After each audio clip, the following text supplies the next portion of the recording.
Hello everybody, welcome to BrickVault. My name is Mike and welcome to our another weekly Top 10 MOCs Sunday episode. That's a long name.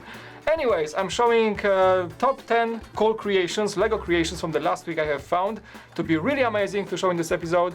And at the end, I'm gonna be showing your fan creations that you guys are sending to our BrickVault Fan MOCs email. So keep sending them, stick around to that, and why am I talking so much? Let's jump into this first MOC. And the first MOC here is related to the Halloween celebration that was not that long ago. Those are the Halloween faces by Tyler, random cool characters made of Lego bricks. In total we have 11 faces, starting with a jack-o'-lantern, then there is the Frankenstein monster, the vampire, sounds like Dracula, ghost, a werewolf, also a witch, skull, a black cat for those lucky ones, and a zombie plus mummy and the bat. I also like the fact how Tyler played with different shading and positioning the Lego bricks to create those either glowing eyes or shady areas of their faces. And overall they look very cartoony and a fun thing to have on a wall for a Halloween display. I think from those the mummy is my favorite, followed by the Frankenstein monster. Pretty awesome, and make sure to check out Tyler's page for more cool builds.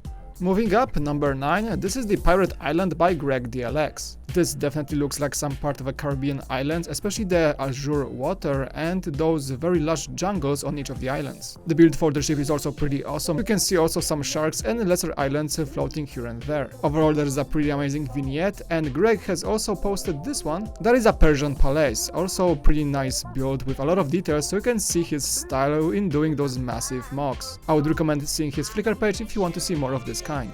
This next one here, taking the place of number 8, is made by Chris Perron, and this is called Balajis Grab, and the name is weird, but this is a really cool looking mech. Of course I need to include a mech in every of my top 10 MOCs, or at least most of them. The idea behind this build is pretty funny because the designer created this whole mech around this piece of Lego and he called him Blodgy. Given the fact that the creature has no hands or anything to grab with, he had made him a mech to just move around and grab things. Along with this stand, this one looks pretty awesome, could be a part of a board game like Warhammer or something like that, and the color combo of this darker green and the darker grey looks pretty awesome. The tubes, the chains, everything works and creates this industrial look for a old school mech. There were even some skeleton bones underneath the mech, showing what happened to anyone who tried to stop Blodgy from grabbing things. Number 7 is made by a fellow Polish designer, Marcin Otreba. He seems to be new on Flickr, and he came up with this awesome looking creature from Game of Thrones, the Drogon. In the lore, that is the largest fire-breathing dragon of Daenerys Targaryen, and definitely deserves an epic Lego build like that. The creature comes with a custom stand, awesome wings, a magnificent tail, and all the other parts looking really good on this one. You can even see the queen herself riding the dragon on the top, and that means it's pretty well scaled to the minifigure. So again, Marcin seems to be new on Flickr. He has only 2 builds posted, the other one being the bubble ship, which is pretty awesome as well. Check out the page to see it in full resolution. Here is something for all you Rogue One Star Wars fans, that is the Death Trooper by Nobutari, and most definitely this is one of the best models of this intimidating guy I have seen made of Lego. We of course got one of these guys in a buildable figure form in one of the Lego sets not that long ago, but this one is a massive upgrade, being much better looking, much more accurate to those characters in the movie. The cool touches here is of course the massive blaster and also this doll of a stormtrooper holding in his right hand. And I believe also the designer used this picture as a reference point for this amazing model. Number 5 is one of those massive impressive Lego models, that is a 1970 Ferrari 312B in 1:8 scale by Greg998. Now Greg is very well experienced in building awesome creations from Lego in forms of cars. That's not his first one, but definitely the latest. Reading some history about the car, this one had the famous flat 12 engine and was taking part in the races between 1970 and 1975. Ferrari was definitely known for building one of the most iconic cars for Formula 1, and the model itself is as accurate as it can be, with the massive scale helping a lot with the accuracy. A number of custom stickers can be visible along the set, which makes the thing look even more amazing. And if you like this type of building, definitely check out Greg's Flickr page because he has a lot of these cars built already. Moving up, number 4 is another massive scale creation, and this one could have been number 5 as well, but I couldn't decide. I guess I'm kind of biased because this is an aircraft, a warplane, the famous F4U Corsair by Patrick MAGO. This is one of the most famous Pacific-based warplanes in the US US arsenal from World War II, and also one of my favorites and best looking planes in my opinion. As you can see on the pictures, the scale is enormous. It is also as accurate as it can be. The cockpit itself is using a lot of those 1x1 tiles with prints for the gauges and controls. And this picture shows the scale to the designer, so you can see how big this thing is. Pretty amazing, and always I will do big thumbs up for anyone who's building airplanes and warplanes in such scale, especially from LEGO.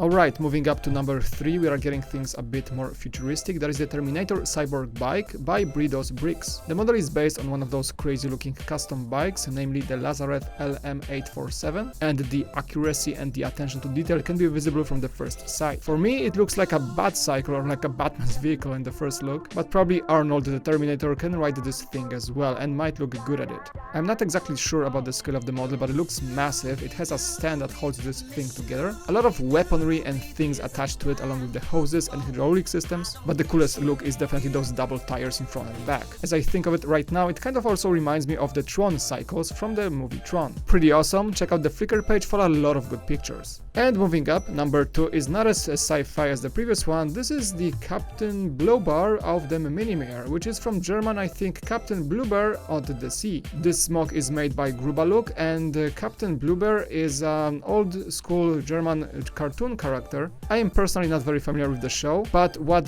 grabbed this set the number 2 spot in this list is the actual animation of the entire vignette. As you can see, it pretty much floats, the boat is moving, and the whole sea is animated as well. We have some lights showing some underwater life as well, and overall this set is just so appealing in terms of colors and the functions that, at least for me, it's taken the uniqueness badge for this week. It looks very cartoony and doesn't look like LEGO from afar. It's completely studless, so that I think adds to this look. Overall a very creative MOC, and I think in my opinion deserves the number 2 spot. But let's move up. Number 1 is a totally biased choice because of my fandom of Blizzard games. That is the Theramore Castle by Mark of Falworth. And of course the first look and the first impression you see, this is taken from Warcraft. Specifically the World of Warcraft game, the model is based on the actual castle in the game. As you can see on the screenshots and the shot of the entire MOC, this is very accurate. The scale is enormous. You can see the designer sitting inside of it, building still some armies. And for me, I played Warcraft so much in my days. Warcraft 2, Warcraft 3, The Frozen Throne, or the World of Warcraft as well. And I thoroughly enjoy seeing this in full LEGO form. Every single building looks excellent, especially the technique used for the walls. I also like the fact that the thing is not overly detailed. Like for example, it's only using the green base plates without any green grass details, which is okay, looks great for this set. And just to process the sheer scale of this MOC again, this thing is sitting on a 64 green base plates, and that is an 8x8 base plates square. As a big fan of Warcraft games, again, I approve, and really congratulations on finishing this massive achievement. Kind of makes me want to play World of Warcraft again. Alright, and that is it for this week top 10 MOCs, guys. Thank you so much for watching. Don't forget to leave a like and subscribe. And right now it is time to show off your creations that you guys are keep sending to our Fan MOCs email. Keep sending them, and I also appreciate you guys following the rules to make producing those videos easier for us. Anyway, here are your MOCs for this week. Thank you so much for watching again. My name is Mike, and now let's cue the music.